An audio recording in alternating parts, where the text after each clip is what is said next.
Welcome to Rebel Chaser. My name is Gail, and I've got several clips for you tonight for this Mother's Day weekend. They are with Judge Bromlich. I've got a couple with Judge Prill.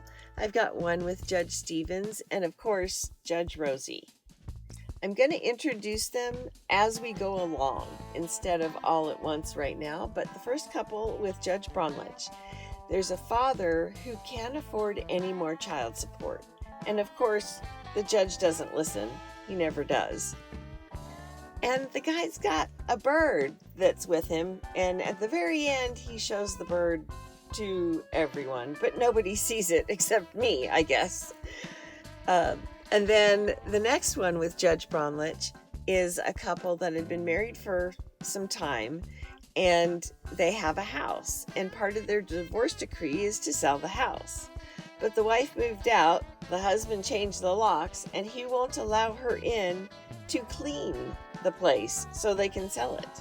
And they have to kind of mediate that. So I'm going to cut in before we start Judge Prill, and I'll let you guys watch. I am ready. I just wanted to give you a heads up. I had to move Brian into a separate room because he's extremely aggressive this morning and dropping F-bombs. So just so you're aware. I've got him in my waiting room. Yep, because I put him there because he popped out of the... Yeah, I saw he popped out. Okay, I'll bring him in.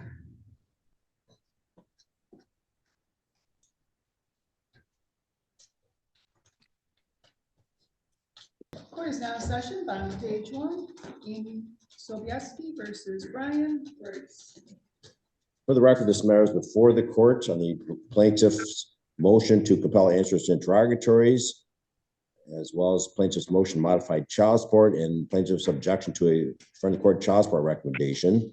This hearing is being conducted via Zoom. President Attorney John Danielski, representing the plaintiff's mother, Amy Sobieski. Ms. Sobieski is present. In addition, defendant father Brian Grace is also present. Good morning, everyone. Good morning. Mr. Grace, the court was informed that you were acting inappropriately, using foul language when you met with Mr. Pratt. This court will not accept that. Do you understand that? Yes, sir. And if you cannot participate as an adult in a rational fashion, we'll give you the opportunity to be heard. If you cannot, then we're going to mute you. Do you understand that? That will not be tolerated.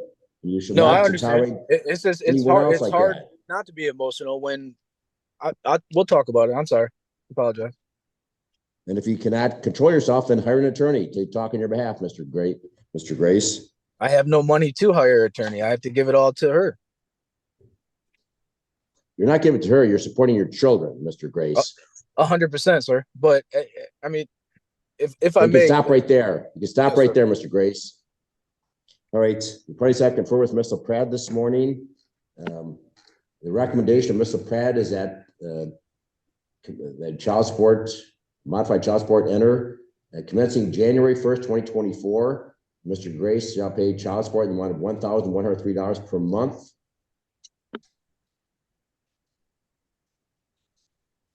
Uninsured medical expenses shall be shared as follows: 10% by plaintiff mother, 90% by defendant father. It's based upon dad having 75 overnights. That's a recommendation. It's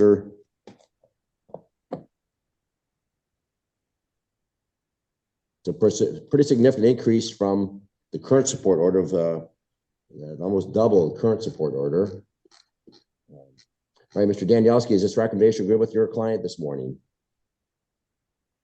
Your Honor, my position on this, and keep in mind, the last child support order was quite a long time ago. I think it was a number of years ago.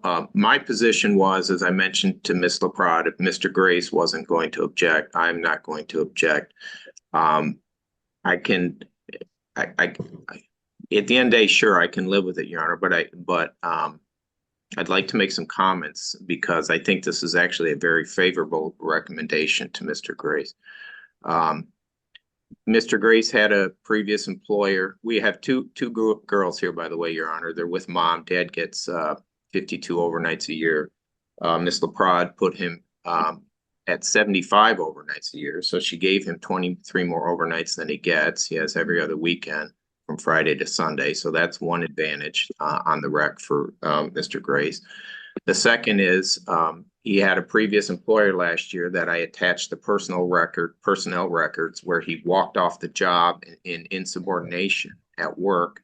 Was basically doing at work what he was doing here today. If we continued with the income that he had at that previous employer, Ms. LaPrade could have put him at $96,886 per year.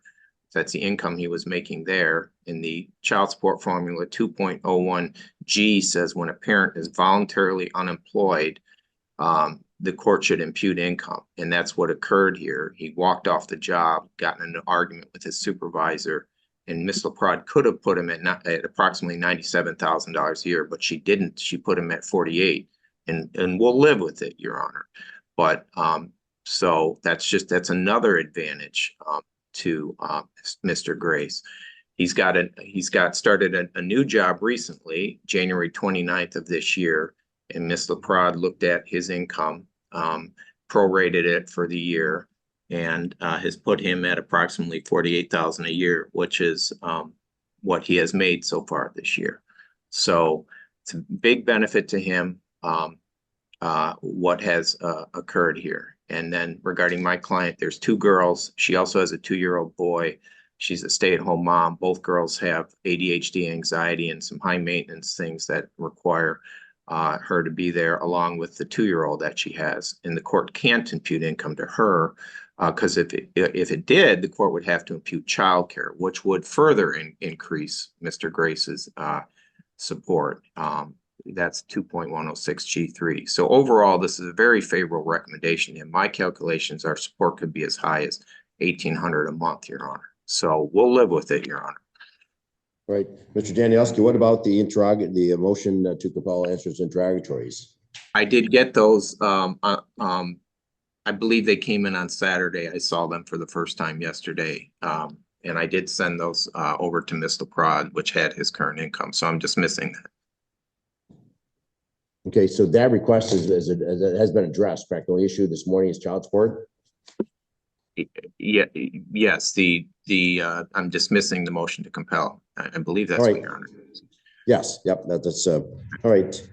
All right, Mr. Grace, the interrogatories have been answered, so the only issue is the child support. Mother's motion modified child support. It appears that the last order was entered,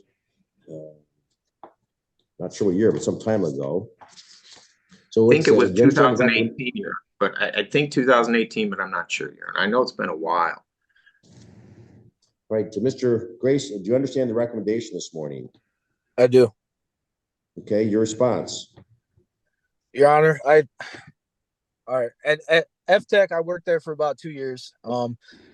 A lot of that income, sir, it was all overtime. I worked anywhere from 70 to 90 hours. I worked Saturdays and Sundays. They were mandatory. It was a union shop, and so it took me away from my children. I wasn't able to see them on the weekends. So I've had problems with the supervisor there for a very long time. I did everything I could, and finally he snapped and I snapped, and I walked out. I did clock out as he's leaving. We are a union shop. They did try to bring me back. We exchanged messages and stuff like that. After that, I did find a job. But I did file for a motion for child support because I lost my job and I was worried about getting way behind. So I filed the motion to get it lowered and it was denied. So it stayed the same. So they filed for this. So here we are for this. But after then I got a job and I started making payments. I did everything I could to show up at court and stuff like that. So I didn't get behind. I see my kids every other weekend. I drive to Ohio, 1.5 hours to pick them up. I meet the mother.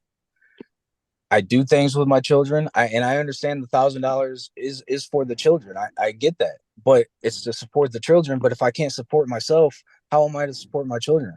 I barely make $2,600 take home after I pay Amy and the courts and everything else. And now on top of it, I'm gonna $1,100. My rent is $1,000. Like I just don't understand how, and that's why I got so upset. And I do apologize.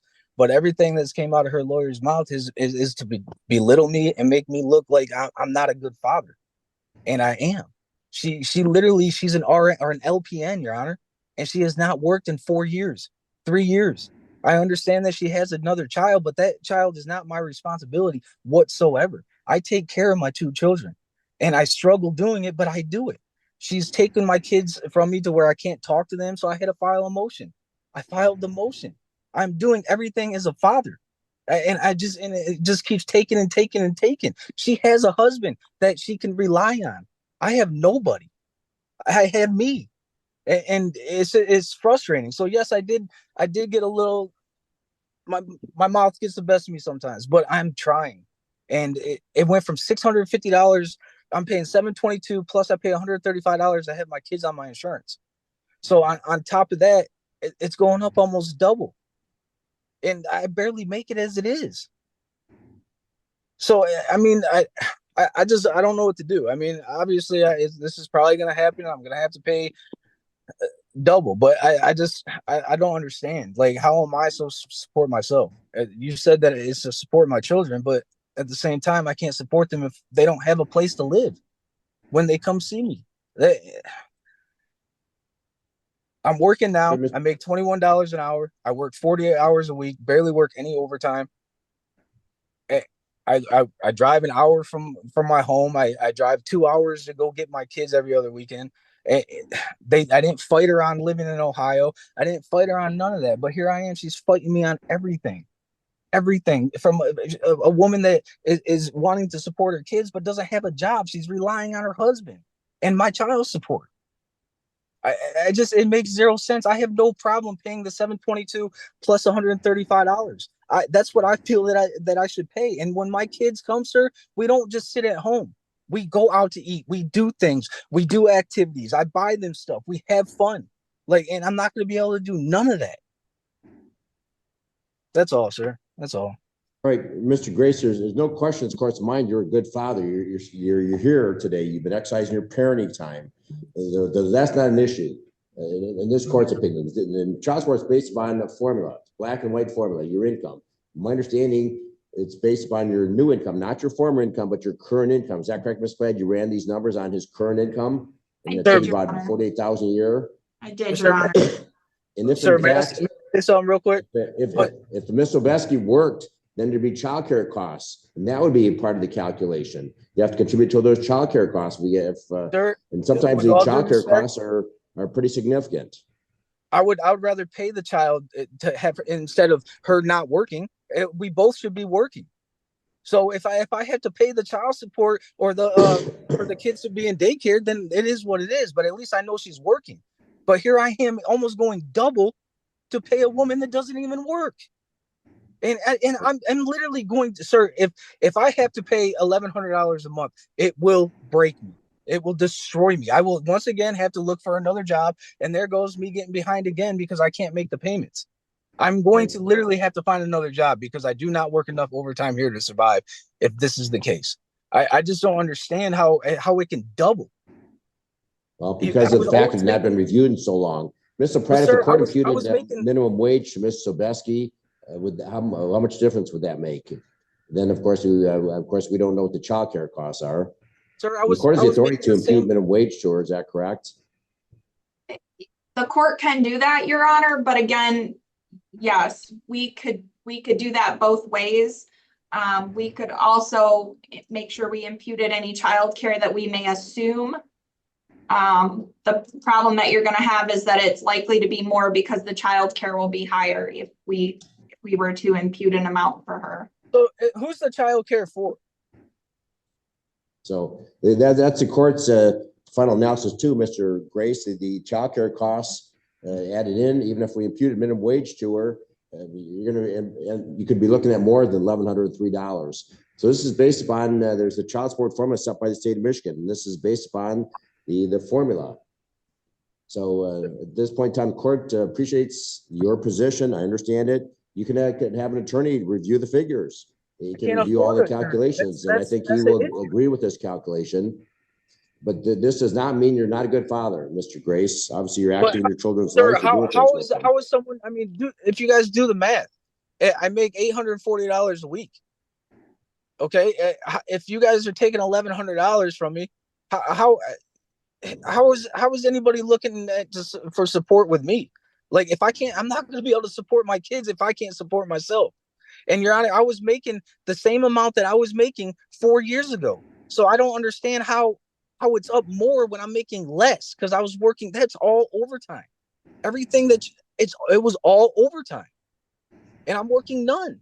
And this calculation is based on your current employment, not your former employment. It's based on your But current income. I was making more at my former employment. You see what I'm saying? I was making more.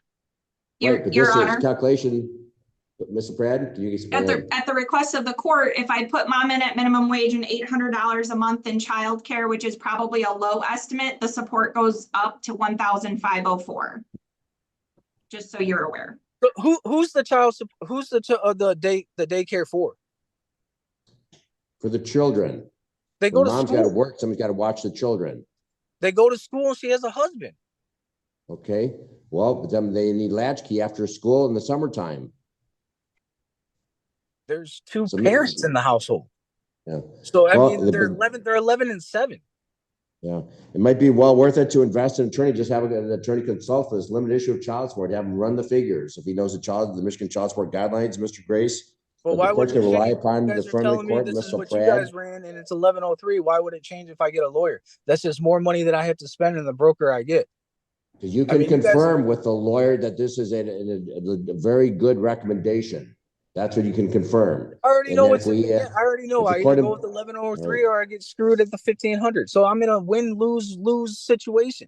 It just makes zero sense to me how somebody can sit at home and do nothing, do absolutely nothing, dress my kids like slobs, make them. It's horrible, man. Right, Mr. Grace. Mr. Grace. Okay, Mr. Grace, this is what we'll do. Let's give it. I'm going to put minimum wage to her, and we'll add in childcare costs. Mr. Pratt saying it's about $800. That's average. And we'll keep it at the 1,500. Mr. Grace, do you want to keep arguing about this because it's going to go up? I can guarantee you that. We'll keep it at the 1103. I mean, like I said, I'm not going to win, so it is what it is. But you can talk to an attorney to say whether or not this is on base. I think the attorney will confirm with you that this is a reasonable and appropriate amount of child support. So the court's going to adopt the recommendation. That will conclude this hearing. You can both zoom out. If your income drops, Mr. Grace, you can always file a motion to modify and reduce your support obligation. So, I mean, in all honesty, I'm better off quitting my job and saying I have no job. I mean, in all honesty, and working under the table like all these other deadbeat dads do. Sir, I'm not arguing with you, man, but you know what I'm saying? You got to hear me out. I have no lawyer to argue for me. So at the same time, and it's no disrespect to you, you've been nothing but awesome throughout this, but it's just ridiculous. I don't understand. I don't understand how a parent does not work, but here she is making what somebody would work part-time. It's ridiculous. But Grace, I'm not going to keep repeating myself. Talk to an attorney. If we impute minimum wage to her, and I can do that, we're going to add in childcare costs. You're going to be paying more. Talk to the attorney. I think the attorney will confirm that with you. I'm fine with the 1103. I'm not going to dig myself in a deeper hole, but it is what it is. Okay. All right. The court will adopt the recommendation. That will conclude this hearing. You can both zoom out. Have a good rest of the day. Thank you, Your Honor. Welcome.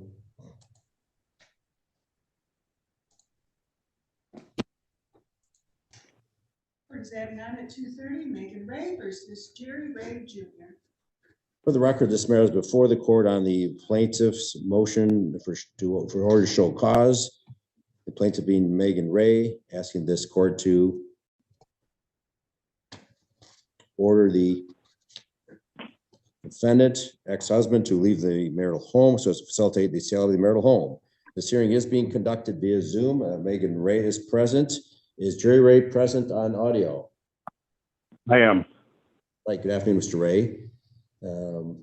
The two of you have met with Ms. Mayville from the front of the court this afternoon. Ms. Mayville has provided the court with a recommendation that the two of you agree that plaintiff shall remove personal property from the home on May 18th, which is this Saturday, 2024. Further, defendant shall provide plaintiff with information regarding the quadro, and both parties are to cooperate with the execution of the quadro. That information has to be exchanged no later than Saturday, May 18th, 2024. Yes, Your Honor. Both had attorneys during the divorce. Your divorce attorneys didn't do the quadro and finalize these loose ends.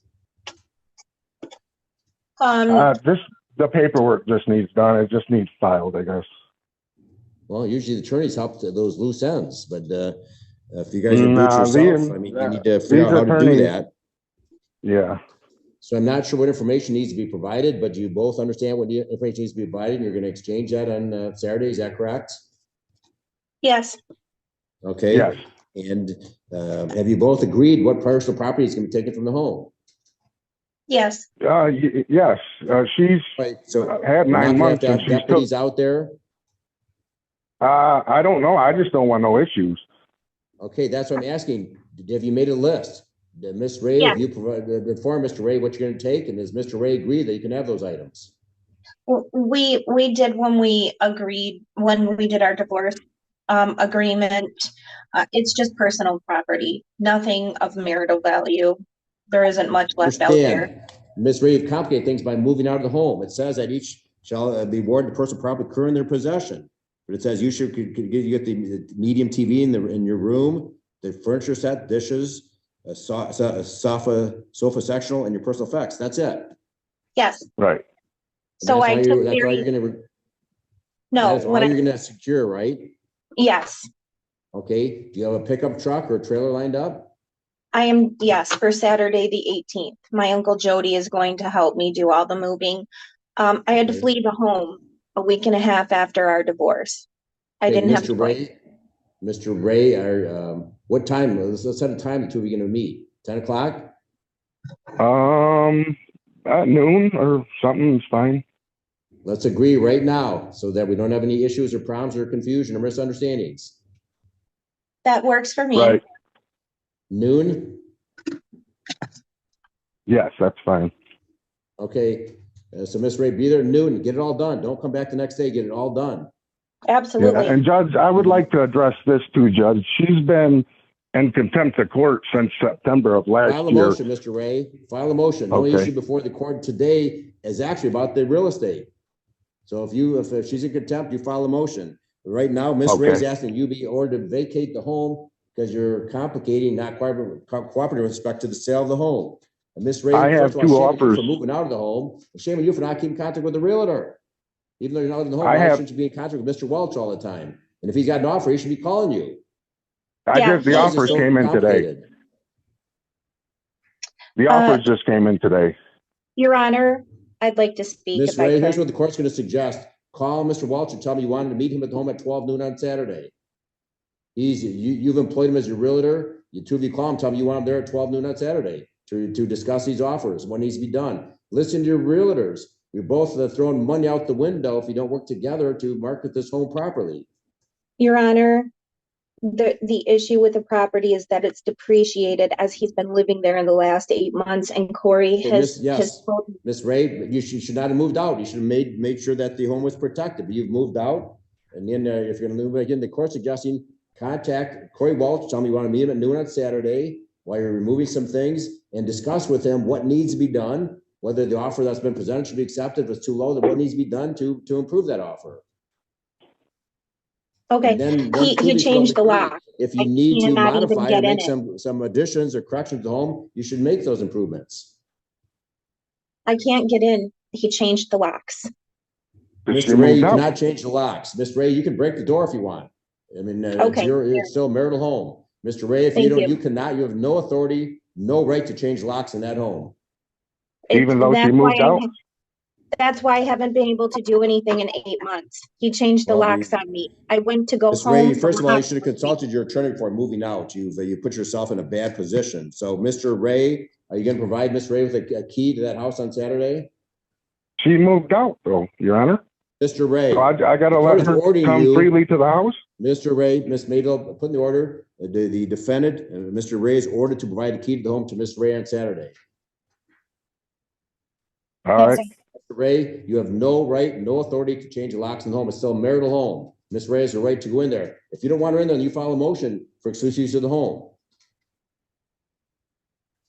Your You Honor, complicated things by moving out, Miss Ray. So you meet with But Mr. my Welch on Saturday and attorney- ask what needs to be done to properly market this home. my And- attorney recommended I leave the home before I was physically assaulted. Okay, well, that's up to you, Miss Ray. Mr. Welch should have your cell phone number, so he gets an offer, he should be communicating with you just as much with Mr. Ray. He does not. And as a matter of fact, the last conversation I had with Corey Welch, he told me he was unable to sell that house while Mr. Ray lived in it because it's a filthy disaster. It is not. And he told me he did not have that conversation with her. Right. So I meet with have it him in and get a writing. letter. Miss Ray, he's not here. This is hearsay. So you get a letter from Mr. Welch and present that to the court that this home, he's not willing to market this home without Mr. Ray being in possession. Then the court would consider it. You can. I'll file a motion. I'll file a motion today. We've already filed the motion. I'm gonna put this over for a couple of weeks. I want you to contact Mr. Welch today. Tell me you want to meet him on Saturday, whether it's 12 or 1. If you want to, or 11 o'clock, sometime before, after, or during the time that you're moving the personal property. And both of you should be there and discuss with them, how do we maximize our return of this home? You're both getting the short end of the stick. Mr. Ray, you should cooperate too. If there needs to be improvements made, and make them. If you need to hire them done, then you agree those be paid out of the proceeds. Your Honor, I have an offer. I have an offer for $215 on the house.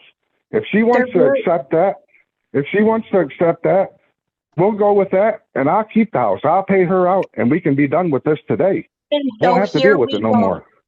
The house was listed at $245. Corey could have sold it at $245 if I could have gotten in there to clean it up. But I can't get in there to clean it up, and it's a disaster. Ray, you can clean it up on Saturday. Mr. Ray's ordered to provide you with the key on Saturday. So meet with Mr. Welch and both of you discuss with Mr. Welch what needs to be done to improve an offer.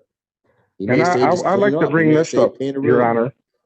Your Honor, Mr. Ray, you both meet on Saturday. You both call Mr. Welch and let him know you need to meet him there, whether it's 11:30 or 12 or 12:30 on this Saturday, and talk with him about what his recommendations are. And I'm gonna give you a date to come back in 2 weeks. Okay, Your Honor, I have a question How about also. May 23rd? How about Wednesday, May 22nd at 1:45? Are you both available? Yeah. Yes. And I do have a question. Have Mr. Welch appear. Mr. Welch can provide some testimony. Give Mr. Welch, of course, Zoom ID number. He can appear and he can provide the court some testimony at that time. If he thinks that Mr. Ray is being obstructionist and he is preventing the showing of this house, he's canceling appointments, the court's going to order Mr. Ray out of the home. And you can move back in, Miss Ray, right? Thank you. Yes, I could and get it ready for sale. The house itself appraised at $239, and it's so bad that we're getting offers of $215. The house appraised for $225. It's in the paperwork. It's $225. Talk with Mr. Welch about that. We'll see you back on May 22nd, 1:45. Put that on your calendar, May 22nd, 1:45, to review the sale of the home. And have Mr. Welch appear on that date, Miss Ray. Thank you, I will. Miss Ray, you need to work together on this home.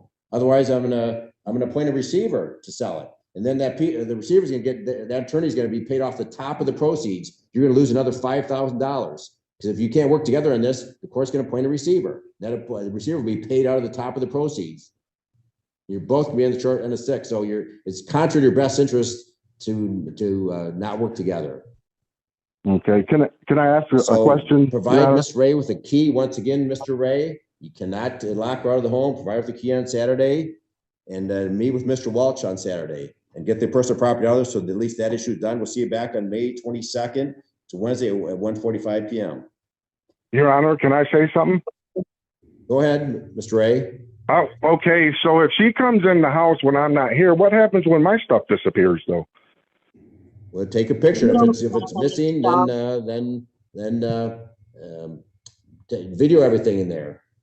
If it's really valuable, you got gold bars sitting around, put them in a safety deposit box. I can't. Yeah. Okay.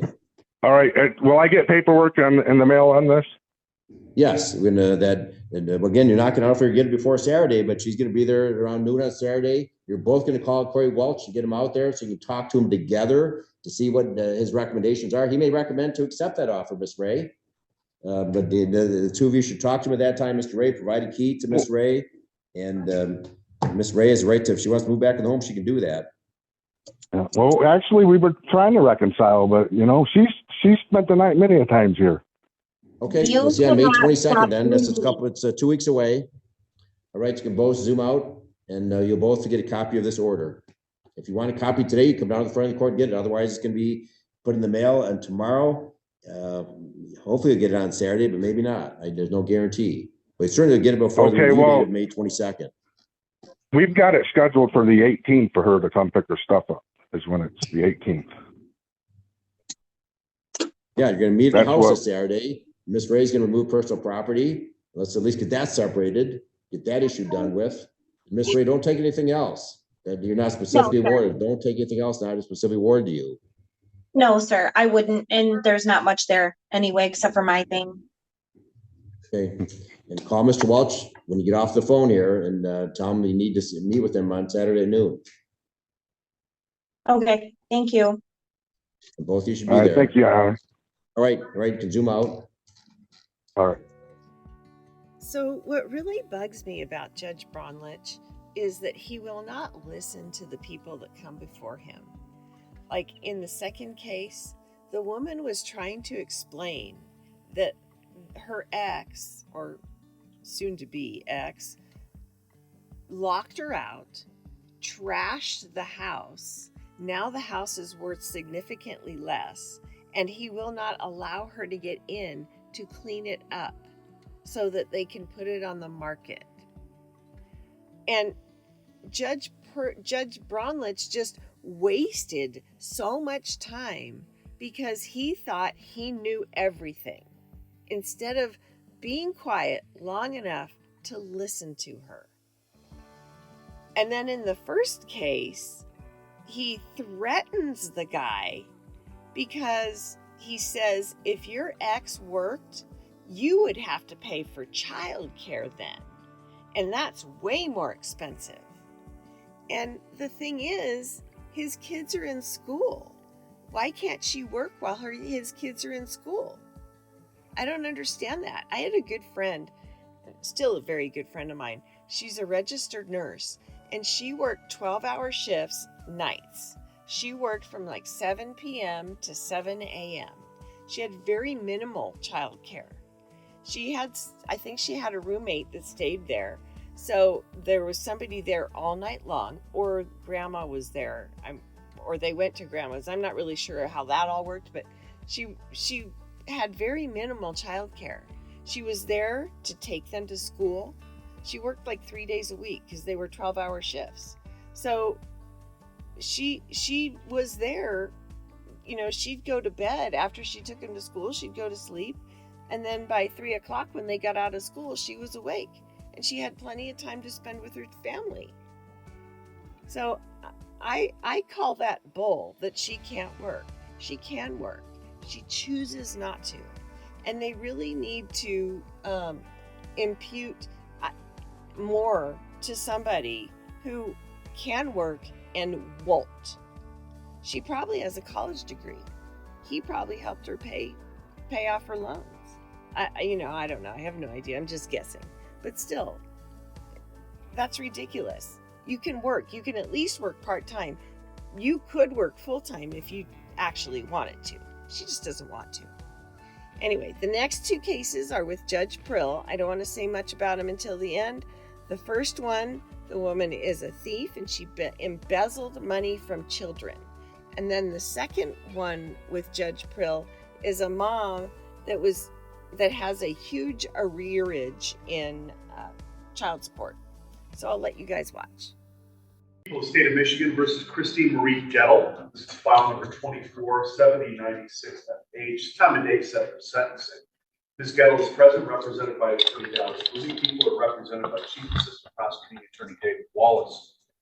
Ms. Gettle is before the court based upon her no contest plea that was entered back on April 1st. As a matter of fact, April 1st. The defendant pled no contest to $1,000 to $20,000. This time and date is stated for sentencing. There have been letters submitted in the court as well. Letters from Heather Hopkins, Tracy Shooting, and Jackie Bowers. The court read those letters. Pre-sentence report is prepared by Mr. Lick, dated April 9, 2024. Mr. Rooney, have you and client had an opportunity to review all those documents? We have.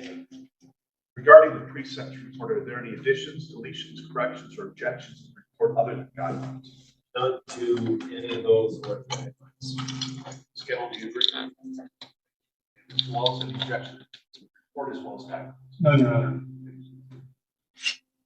I'm sorry, Mr. Rudy, what would you like to say on behalf of the defendant before the court of this sentence? Well, Your Honor, just to point out, my client's 42 years old, born, raised, resides here in our county. No prior record of any kind. Employed professional utility company. She has repaid all funds that were in controversy in this case. Asking that you adopt the plea agreement and probation officer's recommendation. The client's not going to be speaking today, but she did write the apology letter that was requested, and that's been submitted to yourself and the probation department.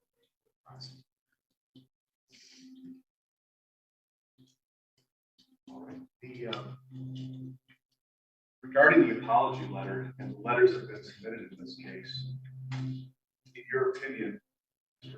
Rudy, do you think Ms. Gettle understands what's going on here? Because it appears, at least to the victims involved in this case, it was more or less, I didn't do anything wrong, or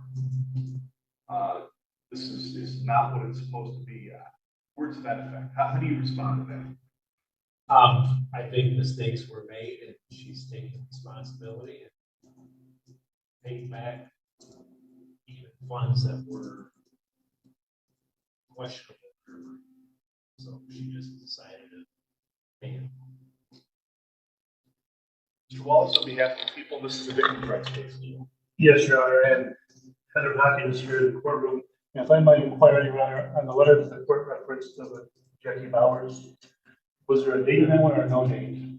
I have a letter that was sent to us over the weekend. I don't know if that's the one the court has. I was going to read that to the record. This is the March 27th letter. Okay, I have one that I'll be reading here in a moment, Your Honor, for the court. But first we have the statements.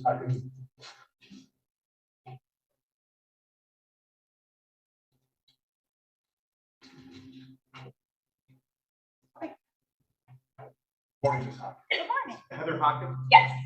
H-O-C-K-I. Yes. I just want to make sure I have it correct. Yes.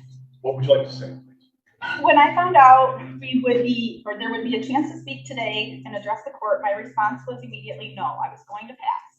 But as time went on and as the case proceeded, I was finding myself with a lot of built up anger and hurt.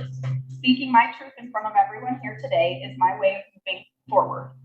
As I stand here, I feel so many emotions. There's a lot of hurt, upset, anger, disgust, blindsided, and the list goes on.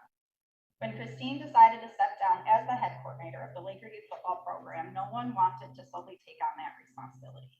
There were several that said they would help, but just couldn't commit. Christine stressed multiple times that running the program was a big commitment and required lots and lots of time. Not wanting to see the youth program fall through the cracks, I decided I would take on this responsibility and see it through. At first, I received a lot of support and encouragement from Christine. She was constantly reassuring me that she had all the faith in me to keep the program running successfully. She told me numerous times that she was happy I agreed to this role because we were very similar when it came to being organized and detail-oriented.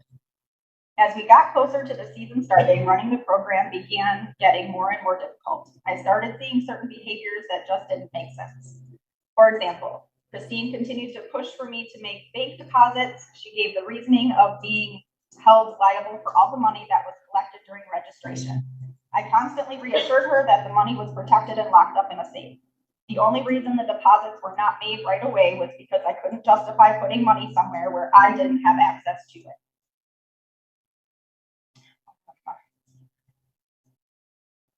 At this time, the coaches were requesting new footballs, beanies, wristbands, along with other things. When questions were asked, we couldn't get straight answers, especially when it dealt with the financial funds. I had to ask multiple times about having the bank account transferred over, and I kept getting excuses as to why it couldn't happen. I had no idea how much money was even in the bank account to be able to make these necessary purchases for the program. This eventually brought on a lot of unnecessary stress and frustration. At one point in August, Christine did hand over the physical debit card that she had for the Laker Youth Football account. Approximately 2 weeks later, she texted me asking for the debit card back because one of the vendors were coming into town and they needed to have payment methods updated in their system. I didn't give it a second thought. She had never given me a reason not to believe her. The day after we got the bank account signed off to us, Tracy, Jackie, and I went into the bank to make it official. We had Christine and the other coordinators taken off of the account and the 3 of us put on. In doing so, we asked to see the most recent bank statements. When those were handed over to us, you can imagine our disbelief when we saw the lack of funds in the account. The 3 of us sat in the bank that morning and literally shed tears of disgust and absolute sadness. How could someone take money from these kids, money they worked so hard to raise? Over the next few months, Tracy, Jackie, and I spent countless hours going through every bank statement and taking notes on which transactions were accounted for by having receipts and which were unaccounted for. The amount of ATM transactions, the purchases from Amazon, Dick's Sporting Goods, Dunham's, and Meijer were mind-blowing. Most of these transactions had taken place in the off-season, which made us question these that much more. Also, the transactions that took place after Christine stepped back and turned everything over to us really drew red flags. The more we dug into the situation, more and more lies were surfacing. For instance, after speaking with that so-called vendor that was coming to town looking to update their system, I was informed that never took place or was never even planned. So now I wondered, why was Christine so adamant on getting that debit card back from me? Come to find out, there was ATM withdrawals made that same day. She picked up the debit card from me as well as the very next day. When she took the debit card, she told me she would get it back to me that evening at our practice, but unfortunately that never happened and I never did get that card back. A few days later, I was being told that Christine was telling people that I couldn't be trusted with a debit card or with money. I was completely shocked to hear these things being said about me. I have never given anyone a reason to not be able to trust me, especially her. She was so eager and excited for me to step in and take over as head coordinator, so why now? And why was she telling these people things about me? At this point, I was hurt and searching for answers. As we continued going through records, we found more and more evidence of her stealing, which proved she was lying to us. I felt as if she was trying to set me up for failure and was hoping to see the youth football program fail under my direction. Maybe it was to make herself look better. Maybe there was another reason. I still don't understand what the real motive was. I never would have imagined having to deal with such an unfortunate situation as this. What really bothers me is the fact that she has yet taken responsibility or owned up to her wrongdoing. We live in a relatively small community and people like to talk. Hearing that Christina is saying she did nothing wrong and that I am just trying to frame her is gut-wrenching. But evidence shows her being the one on video footage making withdrawals at several different ATM machines. She's the one that wrote checks to herself and even signed them herself. It wasn't me. Christine's actions have jeopardized the respect and reputation of the Laker youth football program. That trust has now been broken. Moving forward, it is going to take a lot of time and effort to gain that trust back from the community. This program is for the kids, and I will do everything in my power to continue to see it succeed. I will not sit back and watch it fail, all because of one person's poor decisions and actions. Thank you.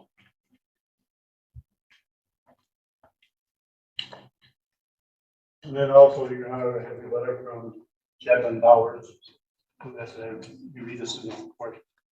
I am writing this letter on behalf of the Laker Youth Football Organization. My son has played in the league for 2 years. When Christine asked for people to take over as coordinators, I was excited for the opportunity. My son loves playing football, and I was glad to be involved. I am very proud of this organization. There are a large number of kids that play. Kids learn a new sport, have fun, and experience being part of the Laker football family.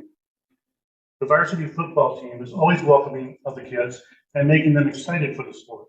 The coaches spend hours and hours working with these kids and helping the program excel.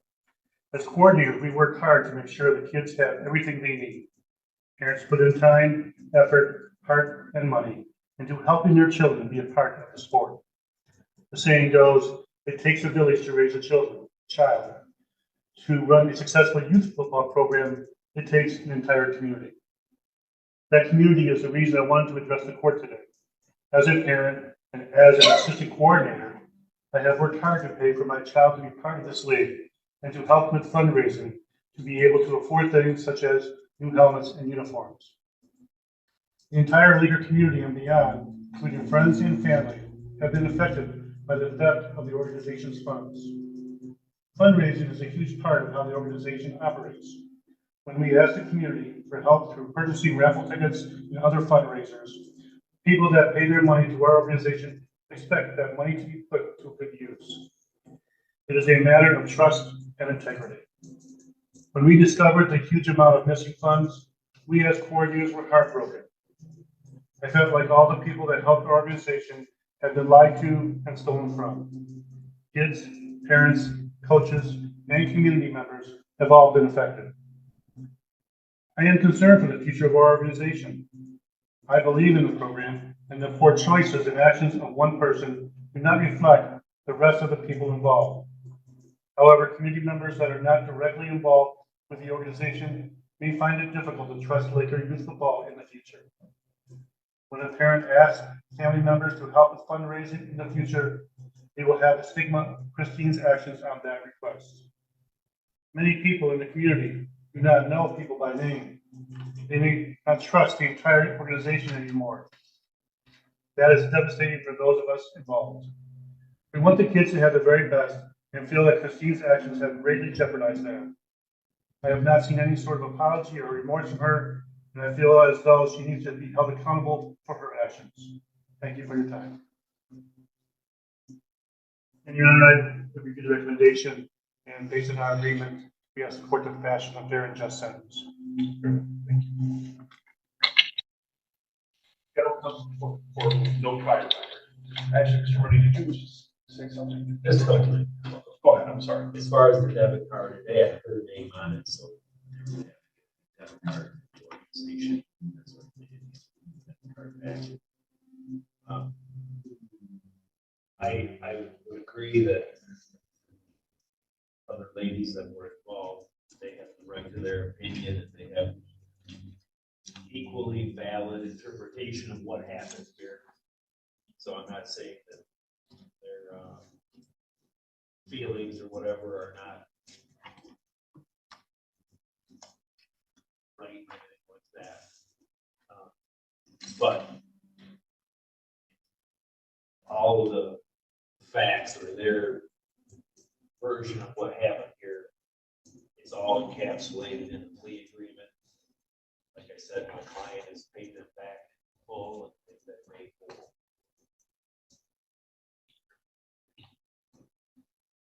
Ms. Gallen comes before the court 42 years of age, no prior record to speak of, gainfully employed. Prior to this incident, she was in charge of this nonprofit entity for the benefit of Laker students. And I would have to imagine that Laker Nation is rather upset about this, frankly, and understandably so. When the record indicates withdrawals at ATMs at $500 a pop at a time,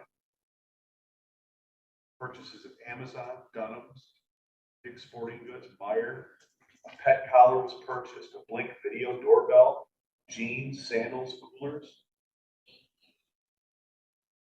$7,066.25.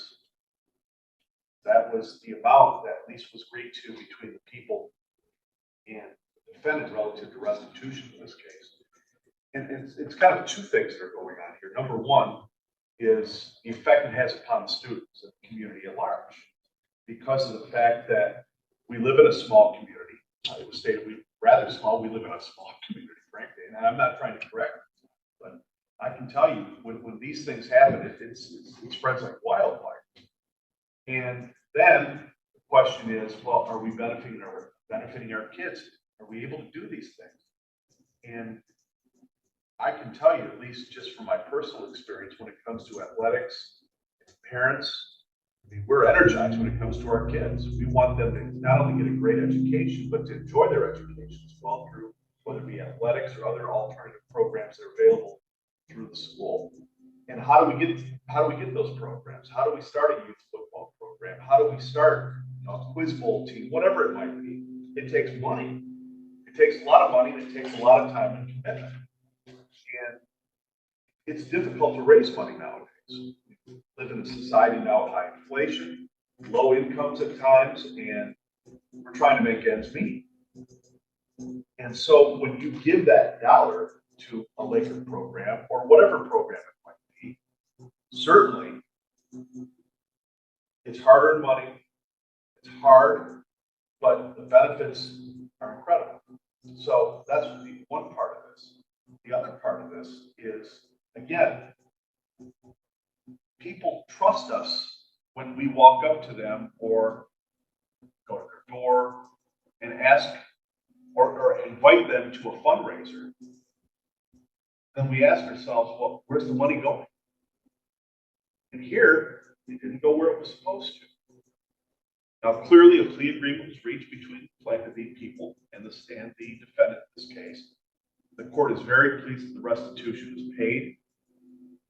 Pursuant to the plea agreement in this case, the court will honor the plea agreement that was reached between the prosecution and the defense in this case. And it will be the sentence of this court that the defendant be placed on a term of probation under the delayed sentence statute for a period of a year.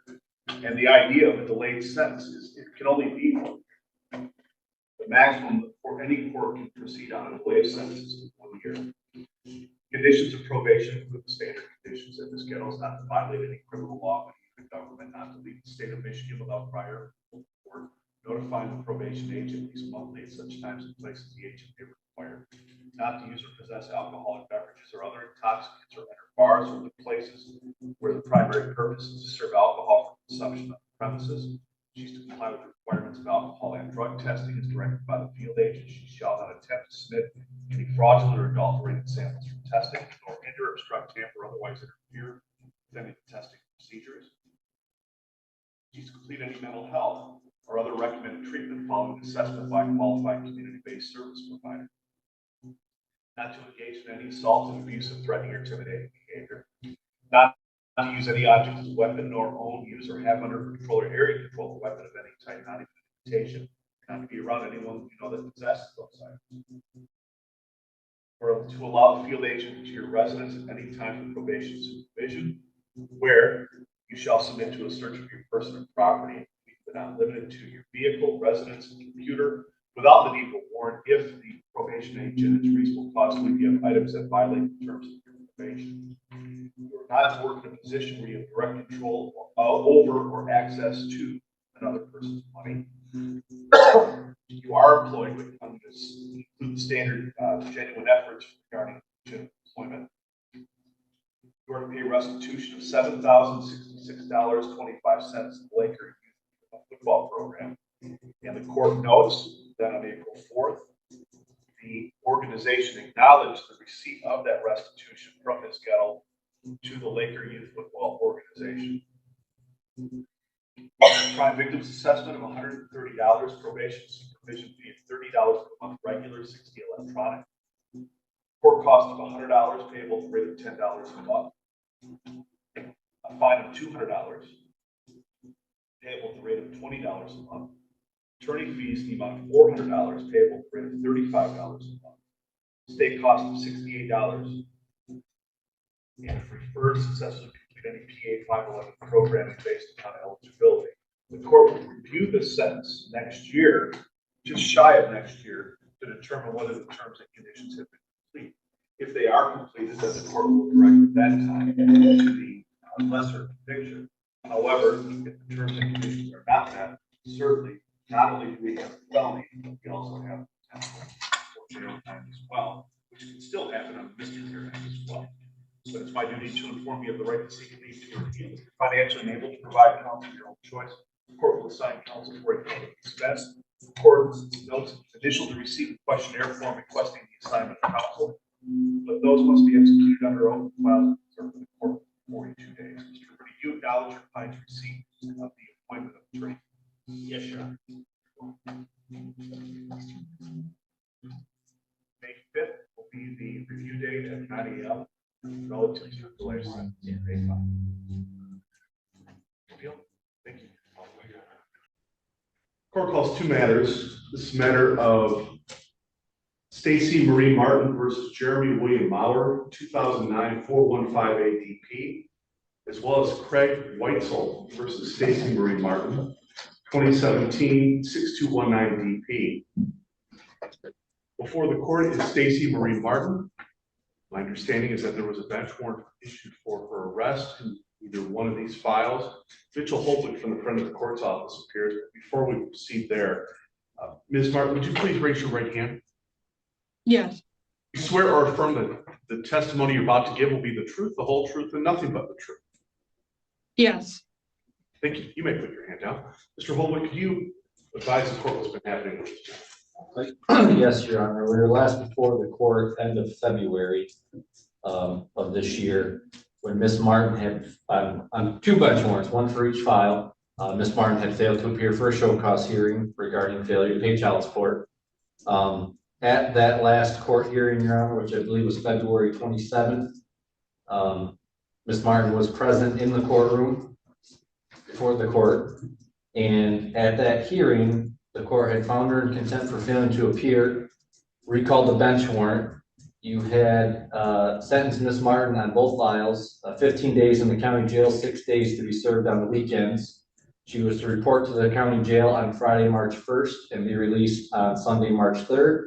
And again on Friday, March 8th and be released on Sunday, March 10th. And that the remaining 9 days would be held in abeyance. She was also to come to the front of the court office, pick up job hunting forms and submit them to the front of the court office monthly. Ms. Martin failed to do everything that the court had ordered at that hearing. She failed to report to jail on those dates, and she failed to stop by our office and pick up job hunting forms. As a result of her failing to appear to jail as ordered, on March 6th, the court had issued warrants in each file, both with a body bond for her arrest for failing to comply with that support enforcement order that was entered on March 1st, 2024. Ms. Martin had checked in today in district court with Jesse Yazantowski, and I had gone downstairs and told her that she had 2 warrants for her arrest and escorted her over to the jail. During our walk from district court over to the jail, she stated she had no knowledge, that she doesn't remember any of that was ordered that day. As I stated, she was in the courtroom in person, and part of that discussion in the courtroom that day was that she was able to serve on weekends because she was supposed to be having some interviews or be starting a new job that week. So we allowed her the opportunity to go to said interviews and then report that weekend. And whether she went to those interviews or not, I do not know. I inquired of Mr. Ozatowski if Ms. Martin is working, because I do believe she is on probation. He said no, she is not employed. So whether or not she actually had an interview that day after that last court date or not, I can't say for sure. All I know is that she didn't report to jail as ordered. We have not received any payments, and we're close to $14,000 in arrears between both cases on this. Thank you. Ms. Martin, do you have any response to any of this? Yes, I do. I just want to say that I apologize for my actions. I have been really struggling with my own mental health, and I ended up falling backwards and ended up isolating myself again and not moving in the right direction that I should be going in. I'm attending mental health at HBH and getting back on the right track. I have an interview on Friday at the Bayport gas station, and hopefully I get that so I can start making some payments on the child support. I totally forgot about reporting to jail, because when I get mentally ill, I totally forget about stuff that's going on around me. I become very disassociated with life, and I just totally forget what people tell me. I know that's not really a good excuse, but you know, it's like I do have a lot of mental health issues, and I do apologize for not paying the child support, and I really would like to do that, you know, start making payments, you know, any way that I can, you know, so I don't fall more behind. I do want to take responsibility for that and for my actions and everything, and like if nothing would have happened last year, because last year I got into some problems with a domestic violence, and district court downstairs promised me that it wouldn't be on my record, and it did. So I ended up losing my job, and I ended up losing my ability to work as a CNA through the state. They took me off for 2 years, so I can't work as a CNA till 2027. And that's been my whole life. That's what I've always done. So it's kind of difficult for me to get something new, learn a new hobby, learn a new trade, but I'm trying to do that, and hopefully I can get on the right track and start paying, the child support. And hopefully, my boyfriend that I'm living with, I can borrow some money from him each month to make a child support payment of some kind, so I'm not falling more behind. So you acknowledge then what happened at the previous hearing, correct? Yes, I do. Yes, and I apologize for that. I should have gotten a hold of you guys and let you know what was going on, but I just became to the point where I was afraid to pick up the phone. I wasn't answering phone calls. I was isolating myself in the house again, and I knew that was wrong, so I reached out to get more help. So I'm on the right track again. So the information that Mr. Holbrook provided, that you had no knowledge of this when you were in the courtroom, that was not correct, was it? I totally forgot about it. When he brought it up to me, it was like, oh my God, I missed it, and I totally forgot, because when I become mentally ill, I totally forget everything. And that's the honest truth. What are you on probation for at this point? Domestic violence. I see. Okay. Thank you. Well, as far as the court's concerned, you did have full knowledge. You were present in the courtroom when the court provided you a golden opportunity. You failed to do so. And as a result, 15 days are owed, number one, and they shall be served forthwith. However, I find it very difficult relative to defying court orders relative to appearing at jail when told to, number one. Number two, failing to comply with providing the job hunting forms. Court has nothing. You basically just stopped. You walked out of the courtroom that day, and as far as the court's concerned, you didn't intend to come back relative to any sanction in this case. So I find you in contempt for violating further court orders. As a result of that, I'm adding an additional 30 days in the county jail. You shall serve a total of 45 days in the county jail forthwith. And the appropriate order will be submitted to the sheriff's office, where they will enforce this. The 45 days starts today, and that's where we leave it. Mr. Holbrook, do you have anything further at this point? No, Your Honor. All right. Ms. Martin, you can't forget. You understand what you need to do, and now, unfortunately, you have to have the consequences for failing to appear and failing to address the court. So I wish you the best. I hope you can get that under control. And after the 45 days are completed, you are ordered as well to immediately report to the front of the court's office and check in with Mr. Holbrook or a staff member there regarding job hunting forms, as well as any other information you think is pertinent for you to get back on track. All right. Yes, Your Honor. Good luck. Thank you. We'll go off the record. All right. Thank you. So that last, or the first case with Judge Prill was the woman who stole the money. That was money that the children had fundraised, that they went door to door selling candy or whatever it was, but they raised that money and she stole it. That's egregious. That's really egregious. And then she tried to make it look like the other woman stole the money. She, just in case she got caught, she wanted the other, or it got found out, she wanted the other woman, she wanted it to look like she's the one that stole the money. That's an evil human being right there. She's evil. She should never be able to work around money or handle money for anyone, because what she did was disgusting. And then the next one was with the mom who had the huge arrearage. And, it's amazing how as soon as those doors opened from the courtroom, her mind went completely blank. She forgot it all because of her mental health. Don't blame her, blame her mental health. That's a crock of crap. She didn't want to do any of those things. She never planned to do any of those things. She wasn't going to do any of those things. And now she gets even more time because of that. Serves her right, in my opinion. This next one is with Judge Stevens.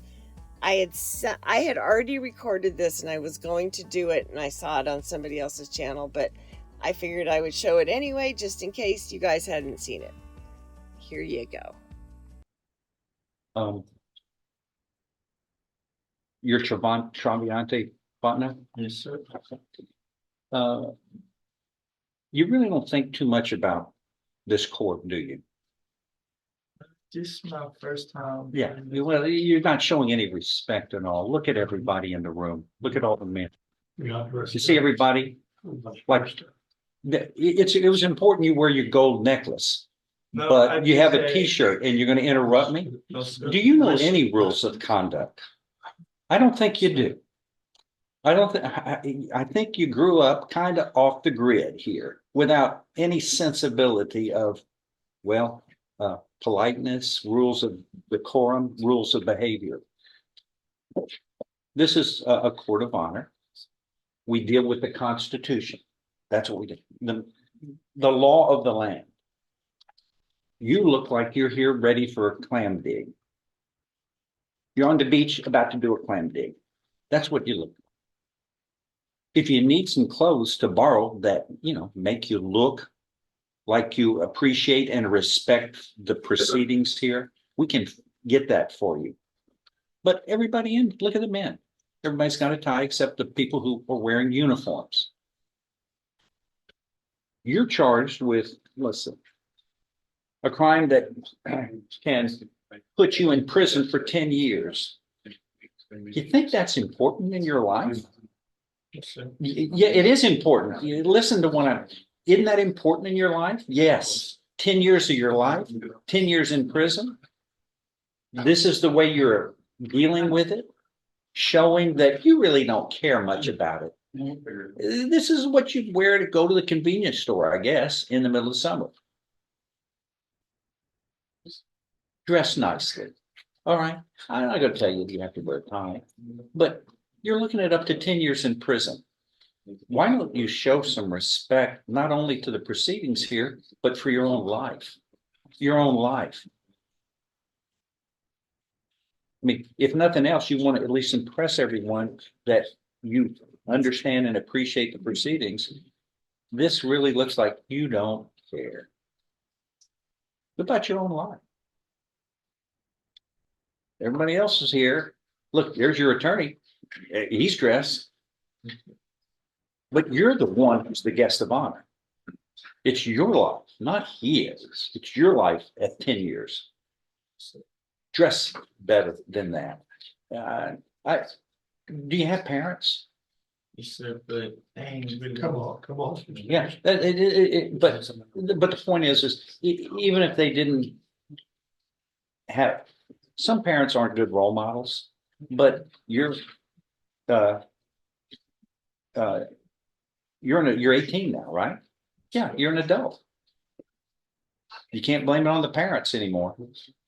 It's your responsibilities to act responsibly.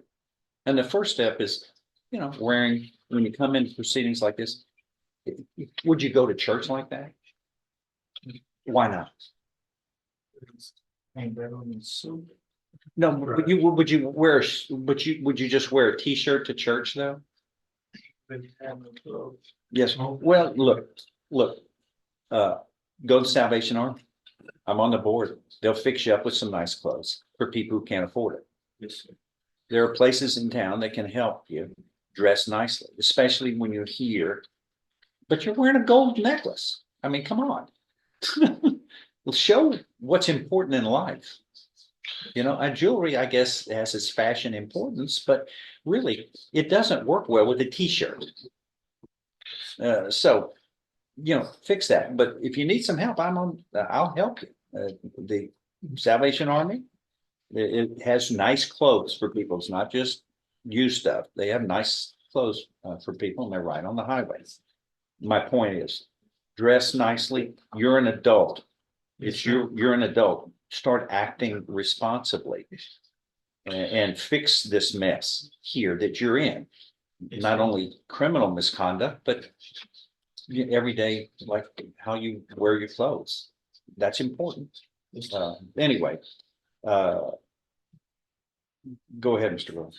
Judge, I think Mr. Fontenot realizes court appointment. We're We'll moving take on. care of this. He'll take care of it. Yeah, we're moving on. What are we going to do about this? I asked to have this reset, Judge, because I understand, haven't spoken to the prosecutor enough to find out about other possible litigation that he may be involved in.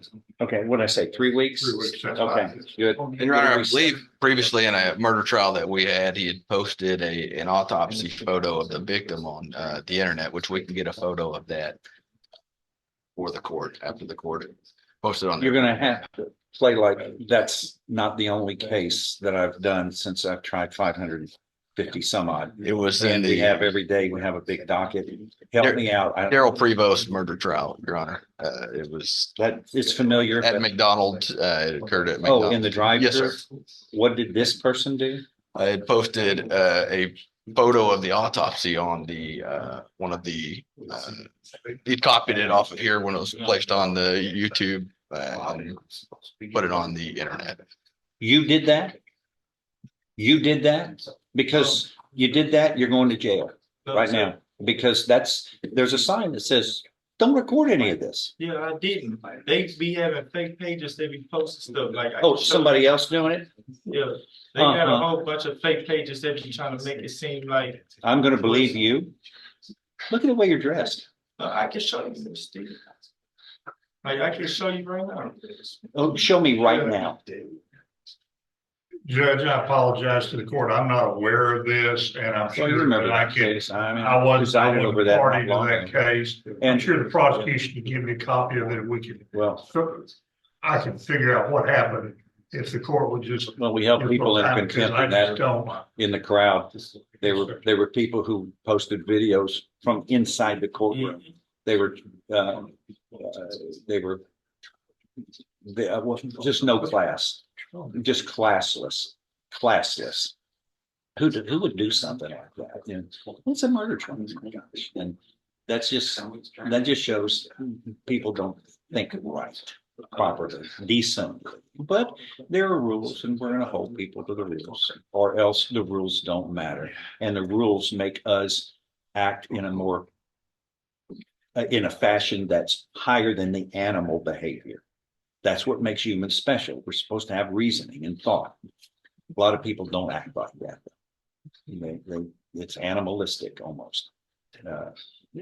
Pets do better than some people in the way they act. And that's too bad. But they get punished. That's the way the rules are the rules, or else those kinds of people drag everybody down to their level. And that's not, we want a quality of life. What was he, a witness, judge, or a? I don't know, I couldn't tell you. I don't recognize the man.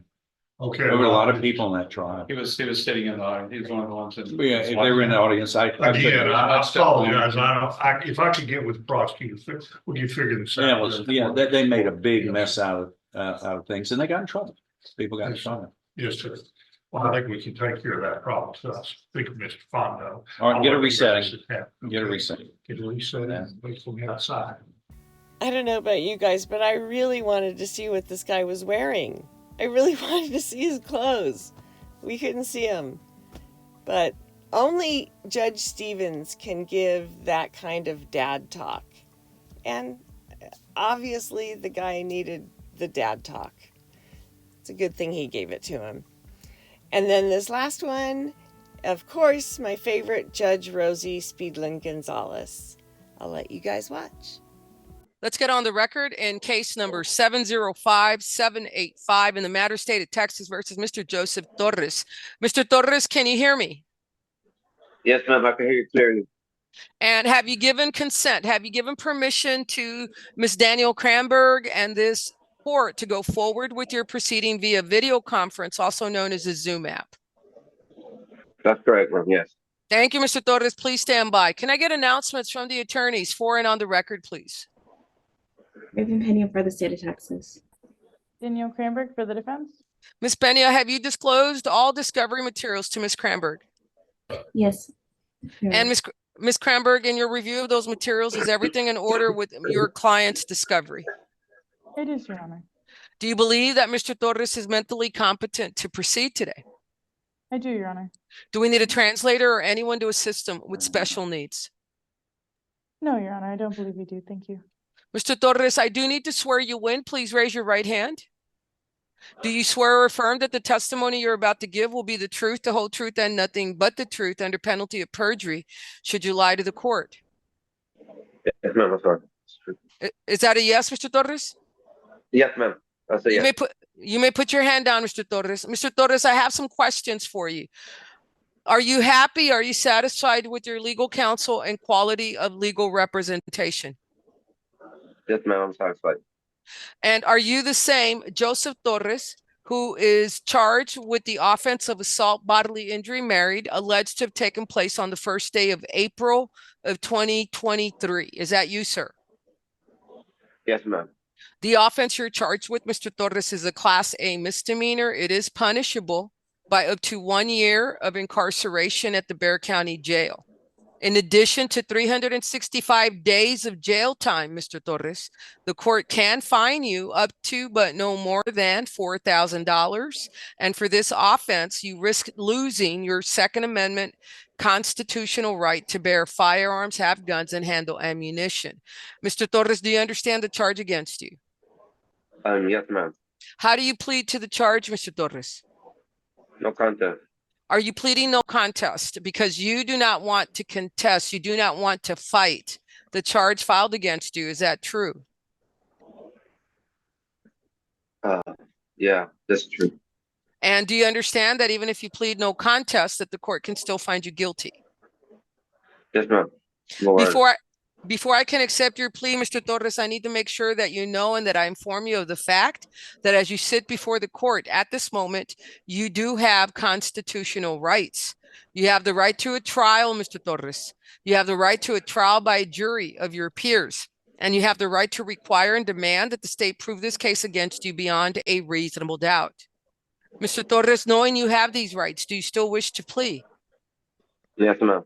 I need you to look at your screen on your phone or computer there where you're at, Mr. Torres, and I'm going to show you 2 pages out of your plea packet. Those 2 pages are a document titled Defendant's Waiver of Constitutional Rights and Court's Admonitions. Mr. Torres, can you tell me if you see the top of that first page of that document? I can barely see it, but yeah. You can barely see it because I have it on the cell phone there. Okay, you can blow it up with your fingers, Mr. Torres. Okay. So can you see the top of that? Can you see the top of that first page? Okay. I'm now scrolling down the first page to the second page. Can you see the second page, Mr. Torres? Yes, ma'am. Okay. Do you recognize this waiver? Oh, yes, ma'am. Did Ms. Cranberg review the waiver with you, Mr. Torres? Yes, ma'am. Do you understand the terms of your plea and the rights you are waiving? Yes, ma'am. Mr. Torres, on your phone, look for a red arrow. I'm using it now to circle your name next to defendant's signature. Is that your signature, electronic signature, Mr. Torres, on this waiver? Yes, ma'am. That's my understanding. And did you sign the waiver freely and voluntarily? I did, ma'am. Now, Mr. Torres, we put on the record that I informed you of your rights. We put on the record that you waived those rights by your signature on that waiver. So I'm required to ask you one last time. Are you giving up your right to a trial? Yes, ma'am. In about a minute or two, Mr. Torres, the state attorney, the state prosecutor is going to make you a plea offer on behalf of the state of Texas. If you accept the state's offer, and if this court approves your agreement with the state, do you understand that your plea today waives your right to appeal? Yes, ma'am. And Mr. Torres, are you a U.S. citizen? I am. Thank you very much, Mr. Torres. You did very well. Please sit back and stand by. I'll be back to talk to you in a couple of minutes. Ms. Peña, the prosecutor for Bexar County and the attorney for the state of Texas. Have you made any contact with any complaining witness in this case? I'm sorry. Hello?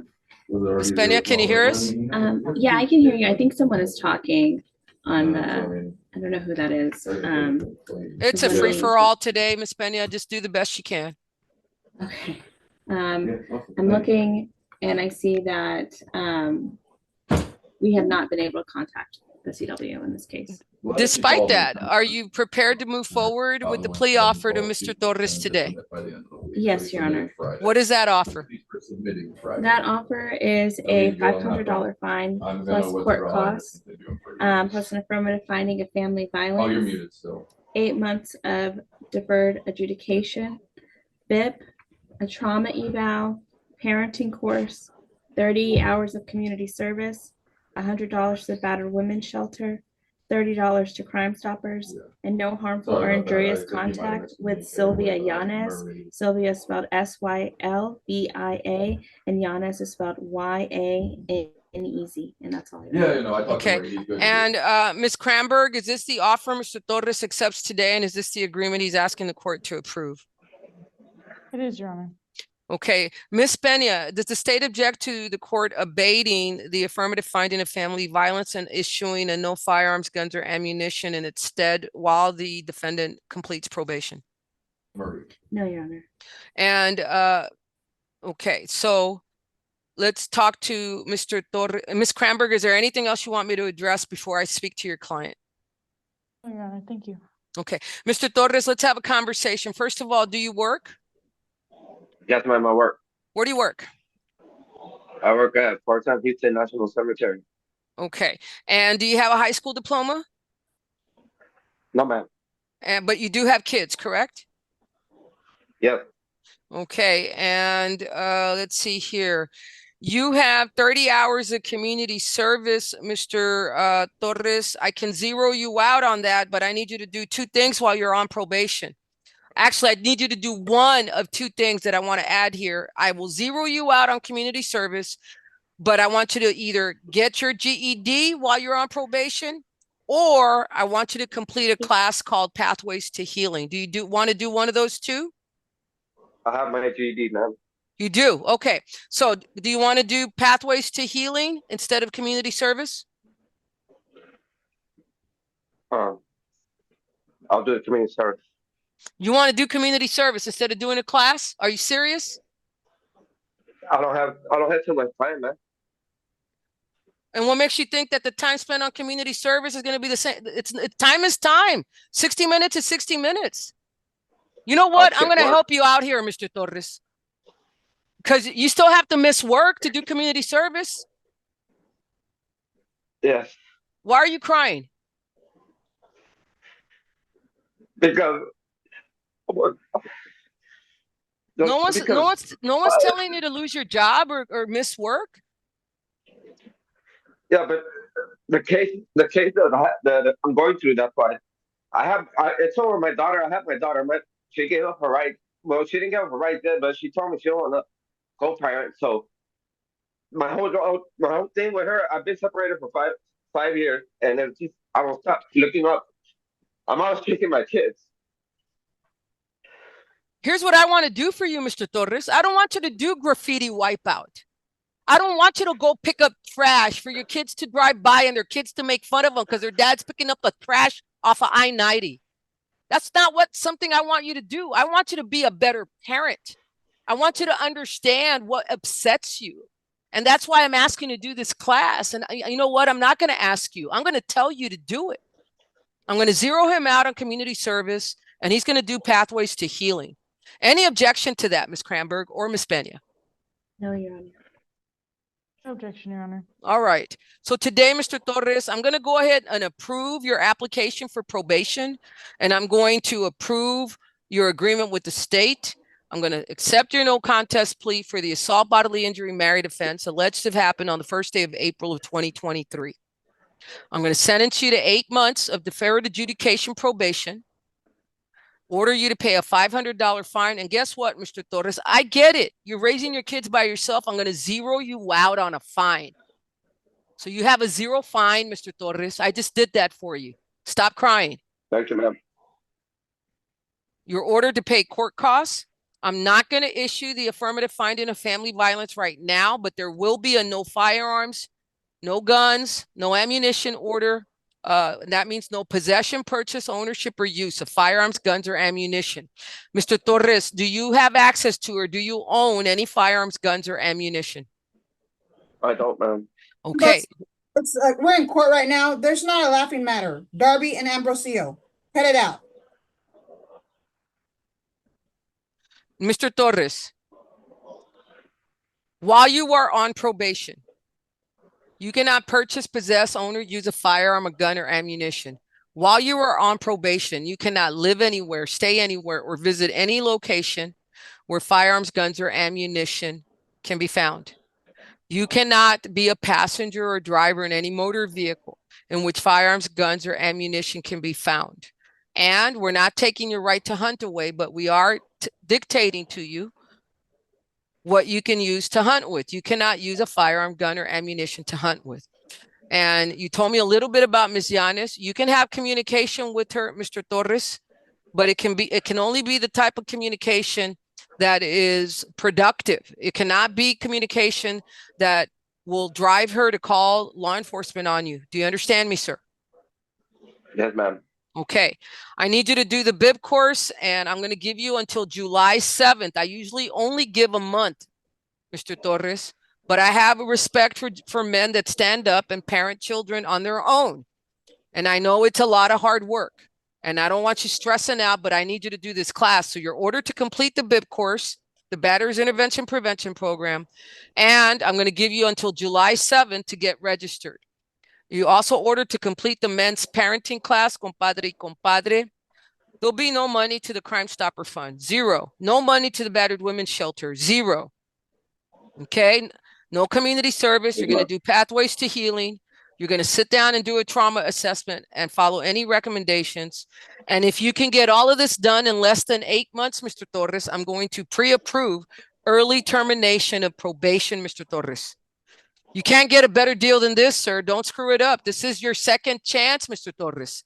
Don't come back here because the state files a motion to revoke your probation, crying and begging that you want a second chance. This is your second chance. Do you understand it? Yes, ma'am. Okay, that is the court order. Do you have any questions, Mr. Torres? I sure don't, ma'am. You understood the order? Yes, ma'am. Then I'm going to find that you entered into this plea agreement intelligently, freely, and voluntarily. And I'm going to remind you, Mr. Torres, that because I did approve your agreement with the state, you have waived your right to an appeal. Stand by, sir. Ms. Pena, Ms. Kranberg, is there anything else you want to add to the record? No, Your Honor. No, Your Honor. Thank you. Ms. Pena, you're excused. Ms. Kranberg, you're excused. Mr. Torres, don't go anywhere. Our court liaison officer, Officer Martinez, is going to speak to you. She's going to tell you what you need to do to stay compliant with the order that I issued today and how to get compliant with your conditions of probation. Good luck to you, Mr. Torres. I know you'll do well. And please take care of those kids. I'm going to go do your paperwork, and then I'm going to be back for the last proceeding of the morning, and that's going to be Ms. Blake's case. I'll be back in a few minutes. Everyone is excused.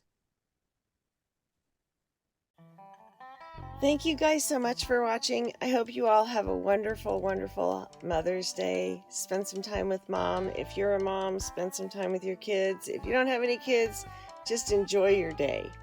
So I hope you have a great Mother's Day. Thank you so much for watching, and I'll see you next time.